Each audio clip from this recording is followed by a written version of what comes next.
তিনি নিঃশ্বাসের চেয়েও আমার নাম বেশি নেন। কখনো সংবাদ মাধ্যমে আবার কখনো সামাজিক যোগাযোগ মাধ্যমে একে অপরকে নিয়ে নেতিবাচক মন্তব্য করে আলোচনায় থাকেন সাকিব খানের প্রাক্তন স্ত্রী অপু বিশ্বাস ও শবনম বুবলী। বেশ কিছুদিন চুপ থাকলেও গত ঈদের মৌসুমে আবারও শুরু হয়েছে তাদের বাকযুদ্ধ। বিভিন্ন ইন্টারভিউয়ে তারা একে অপরের বিরুদ্ধে বিষেধাগার করেছেন। সাকিবকে ঘিরে একজন কিছু বললে অন্যজন তা নিয়ে কটাক্ষ করেন। এবার শুরু করেছেন অপু। বুবলীকে নিয়ে তিনি বলেন, সাকিবের নাম নিতে নিতে ক্লান্ত হয়ে গেছেন বুবলী।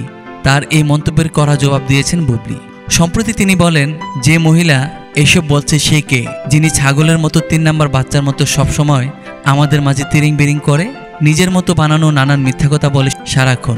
সবচেয়ে হাস্যকর কথা হলো তিনি তার নিঃশ্বাসের চেয়েও আমার নামটা বেশি নেন। তার সব জায়গায় শুধু বুবলী আর বুবলী।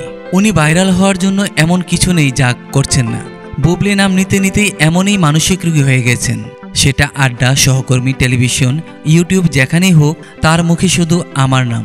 তিনি অভিযোগ করেন, অপু কোথাও গেলে উপস্থাপককে শিখিয়ে দেন যেন বুবলীর নাম নিয়ে প্রশ্ন করে এবং তিনি একটু ভাইরাল হতে পারেন। বুবলী বলেন, আমি আর আমার ছেলে এখন তার আলোচনায় থাকার একমাত্র মাধ্যম। এমনকি জাতীয় টেলিভিশন পর্দায় কী সব উদাহরণ দিচ্ছে যার কোনো মানেই নেই। তার সঙ্গে কি নোংরা আপত্তিকর শব্দ ব্যবহার করছে, যেটা খুবই লজ্জাজনক।